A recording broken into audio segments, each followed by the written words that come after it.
कहानी की शुरुआत में हमें हमारे मेन लीड को दिखाया जाता है, यानी कि हमारे हीरो को दिखाया जाता है, जिसका नाम होता है सत्य प्रेम और इसको प्यार से सत्तू कहा जाता है, जो कि अहमदाबाद का रहने वाला था। और ये एक बेरोजगार है और ये एलएलबी में फाइनल होने के बाद भी, यानी कि पास होने के बाद वो फेल हो चुका है और वो अपने घर में ही रहता है। उसकी फैमिली में उसकी बहन, उसके फादर, उसकी मदर है और उसके सारे दोस्तों की शादी हो चुकी थी, जिसके इसके मोहल्ले में सिर्फ यही एक कुमारा बचा हुआ था। नाम तो इसका सत्य प्रेम है, लेकिन इसको प्यार से सत्तू ही बुलाया जाता है। बस इसे प्यार से कोई बात नहीं करता। और इसके घर का सिस्टम भी अलग है, यानी कि इसके पिता और वो घर का काम करते हैं और उसकी माँ और बहन घर का खर्चा चलाते हैं, यानी कि वो कुछ ना कुछ काम करते हैं। आजकल उसकी माँ और बहन घर में क्लासेस देती हैं, यानी कि गरबा सिखाने का काम करती हैं। वही फिल्म की शुरुआत से भी बताया जाता है कि सत्तू का सिर्फ एक ही सपना है कि उसकी शादी हो जाए और वो रोजाना इसी बात के सपने देखता रहता है। नहीं है कि ये दिखने में अच्छा नहीं है या फिर इसको लड़की अच्छी नहीं मिली, ये दिखने में भी बहुत अच्छा है। और इसको एक साल पहले जब एक जलसे में ये गया था, वहाँ उसने पहली बार कथा को देखा था और जैसे ही सत्तू ने उसको देखा था, उसको तो प्यार ही हो गया था, यानी कि he had love at first sight हो गया था और उसको कथा तो बहुत ही ज्यादा अच्छी लगती है। यहाँ पर सत्तू ने कथा से बात करने की भी कोशिश की थी, लेकिन बात शुरू होने से पहले ही कथा ने उसको बता दिया था कि उसका एक पहले से ही बॉयफ्रेंड है और उसका नाम तपन है। जिसके बाद सत्तू तो उसको कहता है कि तुम्हारे बॉयफ्रेंड के साथ तो उसका हैशटैग भी नहीं बनता है, हैशटैग बनना चाहिए जैसे कि हम दोनों का नाम है, जैसे कि सत्य प्रेम की कथा। जिसके बाद सत्य प्रेम यानी कि सत्तू कहता है कि उसका उसके बॉयफ्रेंड के साथ उसका कैसा रिलेशन है, यानी कि जिंदगी भर रहने का साथ है या फिर कुछ दिन की बात है, क्योंकि वो उसके साथ लाइफ टाइम रहना चाहता है। वो दोनों बात कर ही रहे होते हैं कि तभी वहाँ पर उसका बॉयफ्रेंड यानी कि गधा का बॉयफ्रेंड तपन आ जाता है और यहाँ पर जैसे ही तपन आता है, वो गधा को अपने साथ लेकर चला जाता है। ये देखने के बाद बेचारे हमारे सत्तू का तो हार्ट ब्रेक ही हो जाता है। और ये एक पहला और आखिरी मुलाकात था, एक साल पहले जब वो कथा से मिला था। कमिंग बैक टू प्रेजेंट, सत्तू और उसकी माँ और उसकी बहन को दिखाया जाता है। उसकी बहन बोलती है कि इसके लिए तो कोई लड़की भी नहीं मिलती और ना ही उसके घर वाले कोई एफर्ट डाल रहे हैं ताकि उन्हें कोई लड़की मिल जाए। और सत्तू का जो इकलौता दोस्त होता है वो कोई और नहीं बल्कि उसके फादर होते हैं। सत्तू अपने फादर से हर एक बात शेयर करता है।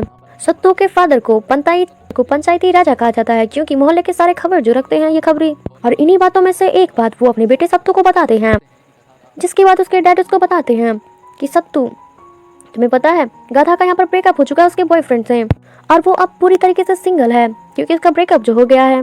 ये बात सुनने के बाद सत्तू तो तुरंत वहां जाता है, क्योंकि गाथा वहाँ पर हमेशा परफॉर्म करती है, लेकिन इस बार गाथा ने वहाँ पर परफॉर्म नहीं किया था। यहाँ पर सत्तू को उसके फादर के द्वारा पता चलता है कि ठीक नहीं है, जिसकी वजह से वो जलसे में नहीं पहुंची है। ये बात जानने के बाद सत्तू तो सीधे गाथा के पास पहुंच जाता है उसके घर पर, क्योंकि वो उसे उसके दिल की बात जो बताना चाहता था उसको। अब जैसे ही सत्तू गाथा के घर पर पहुंचता है और उसको देखता है, तो वो तो देखकर उसको हैरान हो जाता है, क्योंकि वो तो वहाँ पे बहुत तेज रोना स्टार्ट कर देती है और उसने ब्लेड से अपनी कलाई की एक नस भी काट ली थी। जिसके बाद तो सत्तू टाइम वेस्ट किए बिना ही जल्दी से गाथा को हॉस्पिटल लेकर चला जाता है। सत्तू को यहाँ पे बहुत बुरा लगता है, क्योंकि इन सारी चीजों का वजह कोई और नहीं बल्कि उसका बॉयफ्रेंड ही था। हॉस्पिटल में थोड़ी देर के बाद गाथा के फादर उससे मिलने के लिए वापस आते हैं। वो यहाँ पर सत्तू से मिलते हैं और थैंक यू कहते हैं। सत्तू भी यहाँ पर गाथा के फादर से बात करता है और गाथा के फादर को भी सत्तू की बातें बहुत ही ज्यादा अच्छी लग रही थी। अब कुछ दिन यूं ही बीतता है, लेकिन सत्तू गाथा के घर पर अब आने जाने लगा था, जहाँ पर वो उसके पेरेंट्स से भी मिलना स्टार्ट कर देता है और उसके पेरेंट्स को सत्तू तो काफी ज्यादा अच्छा लगता है। लेकिन गाथा की हालत अभी भी वैसी की वैसी ही है। हालांकि अब सत्तू बहुत ही ज्यादा खुश रहने लगा था। अब गाथा के फादर उसकी शादी तो करना चाहते थे, मगर उसके लिए कोई लड़का ही नहीं मिल रहा था, क्योंकि गाथा के फादर जहाँ भी उसके रिश्ता लेकर के जा रहे थे, उन सारे लोगों को गाथा के बॉयफ्रेंड के बारे में तो पहले से ही पता था। जबकि गाथा के फादर तो बहुत ही ज्यादा रिच होते हैं, जिसके बाद उन्हें ख्याल आता है कि सत्य प्रेम यानी कि सत्तू ही उनका दामाद बनने के लिए परफेक्ट है। हालांकि गाथा इस शादी से रह जाता है कि वो इस शादी से रेडी नहीं थी, यानी कि वो इस शादी से खुश नहीं थी। लेकिन गाथा के फादर ने किसी तरीके से अपने बेटे को इमोशनल ब्लैकमेल करके उसको शादी के लिए मना ही लिया। और ज्यादा टाइम वेस्ट करे बिना ही गाथा के फादर जल्दी से सत्य प्रेम के पास जाते हैं, यानी कि उसकी फैमिली से मिलते हैं और शादी पक्की कर देते हैं। और कुछ दिनों के बाद ही इन दोनों की एंगेजमेंट भी हो जाती है और जल्द ही उन दोनों की शादी की तैयारियां भी शुरू हो जाती है। एक तरफ सत्तू की शादी की तैयारियों में तो सारे लोग बहुत ही ज्यादा खुश थे, लेकिन दूसरी तरफ गाथा यहाँ पर बिल्कुल भी खुश नजर नहीं आ रही थी, क्योंकि उसकी मर्जी से ये शादी थोड़ी ना हो रही थी। वो तो सिर्फ अपने पिता की वजह से ये शादी कर रही थी। वो तो बिल्कुल भी सत्तू से शादी करना नहीं चाहती थी, लेकिन सत्तू तो इस शादी से बहुत ही ज्यादा खुश था, क्योंकि ये तो उसका ड्रीम था कि वो गाथा से शादी कर सके। और यहाँ पर फाइनली उन दोनों की शादी हो ही जाती है। जिसके बाद हमें अगला सीन दिखाया जाता है, जहाँ पर इन दोनों की फर्स्ट नाइट थी, मगर सत्तू के पास खुद का कोई पर्सनल रूम नहीं था, जिसकी वजह से जहाँ पर उसकी मॉम गरबा सिखाया करती थी, उस रूम को ही डेकोरेट किया जाता उनकी फर्स्ट नाइट के लिए, जहाँ पर फुल एसी था। जिसके बाद सत्तू गाथा को अपने बारे में बताता है कि वो अभी तक वर्जिन है और उसने आज तक किसी भी लड़की के साथ ऐसा नहीं किया है, यानी कि उसने किसी भी लड़की को टच तक नहीं किया है आज तक, और ना ही इससे पहले उसकी कोई गर्लफ्रेंड थी। लेकिन वहीं दूसरी तरफ गाथा उसको बताती है कि वो काफी ज्यादा थक चुकी है, इसलिए वो आराम करना चाहती है। और ऐसा बोलने के बाद वो तो सो ही जाती है। दोनों यहाँ पर सो तो जाते हैं, मगर रात में सत्तू तो काफी ज्यादा खराटे ले रहा था और खराटे लेना उसकी आदत थी, जिसकी वजह से गाथा को तो नींद नहीं आ रहा था। इसीलिए सत्तू को वहाँ से नीचे जाना पड़ता है। फिर वो अपने पिता के पास चला जाता है। इसी तरीके से काफी ज्यादा दिन गुजर जाते हैं, जिसमें ना ही तो वो फिजिकल रिलेशन बना रहे थे और ना ही उसका खराटा खत्म हो रहा था, ना ही वो उसके साथ ठीक से सो पा रहा था। लेकिन एक दिन फाइनली सत्तू की फीलिंग्स काफी ज्यादा बढ़ जाती है। वो तो आज सोच रहा था कि आज तो उसके साथ सोना ही है, इसीलिए वो अपनी वाइफ के पास जाता है ताकि वो अपनी फीलिंग का इजहार कर सके और साथ में उसके साथ फिजिकल रिलेशन बना सके। मगर तभी गाथा उसको एक कड़वा सच बताती है, जिसको सुनकर सत्तू का तो होश ही उड़ जाता है, यहाँ तक कि उसकी आंखों से आंसू भी टपक जाते हैं। गाथा उसको बताती है कि वो एसेक्सुअल है, यानी कि उसके अंदर की फीलिंग नहीं जागती है, उसके अंदर ऐसी कोई फीलिंग्स होती ही नहीं है और यही कारण होने की वजह से उसके बॉयफ्रेंड ने उससे ब्रेकअप कर लिया और इन सारी चीज़ों ज्यादा बुरा लगता है। जिसके बाद वो अकेले चला जाता है और उनको ये सारी प्रॉब्लम्स के बारे में बताता है। लेकिन गाथा के फादर कहते हैं कि हो सकता है कि वो तुमसे कुछ छुपा रही हो, वो तुमसे झूठ भी तो बोल सकती है ना। गाथा के फादर सत्तू को बताते हैं, गाथा ने सुसाइड करने की भी कोशिश की थी, इसी से तुम सोच सकते हो कि उसकी मानसिक स्थिति अभी किस टाइम। इसलिए गाथा के फादर उसको कहते हैं कि तुम जितना ज्यादा गाथा को कंफर्टेबल रखोगे, वो तुम्हें अपनी फीलिंग्स के बारे में उतना अच्छी तरह। तब से ही सत्तू गाथा का ख्याल रखना शुरू कर देता है। अब सत्तू गाथा को समझने की कोशिश करना शुरू कर देता है और साथ ही उसके साथ काफी ज्यादा टाइम स्पेंड भी करने लग जाता है। इसीलिए सत्तू के मन में जो भी आ रहा था वो तो गाथा को डायरेक्ट बता देता है, क्योंकि ये उसकी आदत है। उसका मानना है कि सच बोलने से पहले सोचा नहीं जाता है। इसके बाद वो गाथा से काफी अच्छी अच्छी बातें कर रहा था। अब कहीं न कहीं गाथा को भी सत्तू काफी ज्यादा अच्छा लगने लगता है। धीरे धीरे करके वो दोनों काफी ज्यादा टाइम स्पेंड करने लगे थे और एक दिन गाथा चाहती है कि वो सत्तू के साथ सोए, इसीलिए वो एक दिन साथ सोते हैं। जिसके बाद गाथा उसको बता देती है कि वो एसेक्सुअल नहीं है। जिसके बाद तो उन दोनों के बीच में नजदीकियां बढ़ना स्टार्ट हो गई थी। लेकिन अचानक से गाथा को फिर से घबराहट होने लगती है। फिर वो चिल्लाने लगती है कि प्लीज ऐसा मत करो, मानो कोई उसका रेप करने की कोशिश कर रहा होता और वो उसको हटाने की कोशिश कर रही हो। सत्तू ये सारी चीजें सत्तू उसकी हालत देखने के बाद समझ जाता है कि उसकी हालत बिल्कुल भी ठीक नहीं है और वो गाथा को देखने के बाद समझ जाता है कि जरूर गाथा के साथ बहुत ही ज्यादा गलत हुआ है, जिसकी वजह से वो ऐसा बिहेव कर रही है और वो उसको बताना नहीं चाह रही थी। जिसके बाद तो सत्तू काफी ज्यादा अपसेट रहना स्टार्ट कर देता है।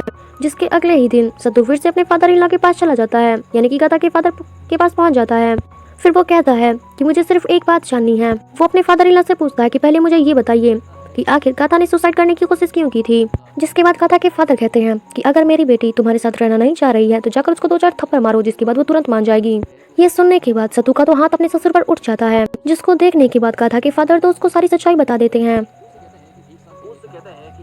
फ्रेंड ने उसको प्रेग्नेंट कर दिया था, लेकिन तपन यानी कि उसका बॉयफ्रेंड उसकी जिम्मेदारी लेने को तैयार नहीं था, इसीलिए उसका अबॉर्शन करा दिया गया था और यही रीजन था जिसकी वजह से गाथा ने सुसाइड करने की कोशिश की थी। लेकिन गाथा के फादर ने जो भी बताया था उसमें भी कुछ सच्चाई नहीं थी, कुछ ना कुछ उसमें भी मिसिंग था, क्योंकि जिस तरीके से गाथा तड़पी थी वो तो सिर्फ तपन ही बता सकता है।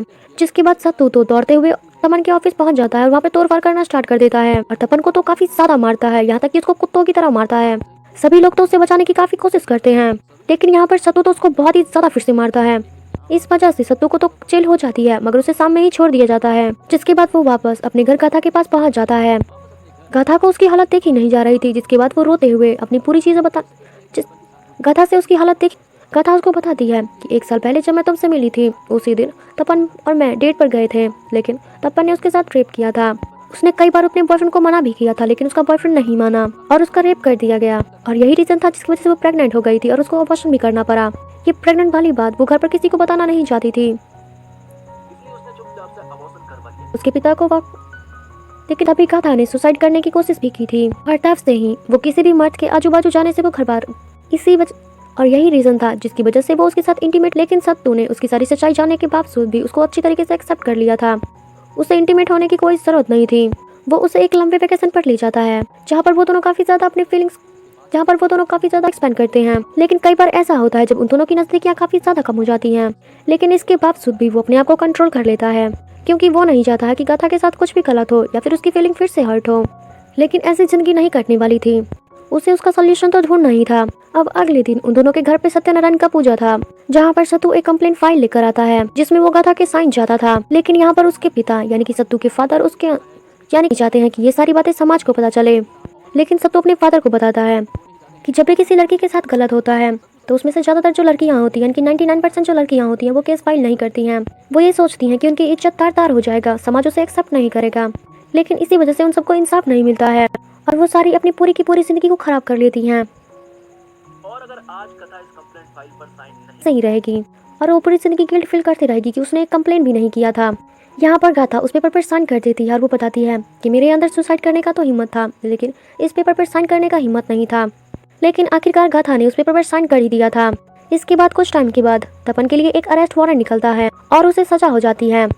सो इसी के साथ हमारा आज का मूवी खत्म होता है और आई होप कि आपको ये वीडियो अच्छा लगा। अगर लगा है तो प्लीज़ एक लाइक, कमेंट, शेयर, सब्सक्राइब जरूर करें। और मैं आप सबको बोलना चाहती हूँ, अगर आपकी लाइफ में कुछ ऐसा ही हुआ है तो प्लीज़ आप मुझे कमेंट के जरिए ज़रूर बताएं, क्योंकि आप जो बताएंगी जब उसे कुछ भी पसंद नहीं होता है लेकिन उसके साथ गलत ज़रूर होता है, चाहे उसे टच करना हो या उसके साथ कुछ गलत करना हो। वो कहीं भी जाती है या फिर कहीं भी रहती है, जिसके साथ कोई ना कोई ऐसा इंसान मिल ही जाता है जो उस पर बहुत ही ज़्यादा गंदी नजर रखता है या फिर उसके साथ गलत करने की सोच रखता है। और अगर आपके साथ भी कुछ ऐसा हुआ है जो आप किसी को बता नहीं पाए, तो ज़रूरी नहीं है कि आप मुझे अपना नाम बताओ या फिर अपने बारे में बताओ, सिर्फ आप मुझे वो स्टोरी बता दो। क्योंकि कई बार ऐसा चीज़ें हो जाता है जो हम अपने पेरेंट्स को भी नहीं, हम अपने अंदर ही छुपा कर रखते हैं, लेकिन वो अंदर ही अंदर हमें बहुत ज़्यादा तकलीफ देता है। हम ये बात किसी और को भी बता नहीं पाते हैं, लेकिन किसी के साथ शेयर करके हमारी फीलिंग्स थोड़ी हल्की हो जाती है। इसीलिए मैं आपसे रिक्वेस्ट करती हूँ, हमारा मन थोड़ा हल्का हो जाता है। बताना चाहें थैंक तो मैं आपका तहे दिल से शुक्रिया अदा करना चाहती हूँ। तो चलिए इसी के साथ हमारा आज का वीडियो खत्म होता है। तो मिलते हैं अगली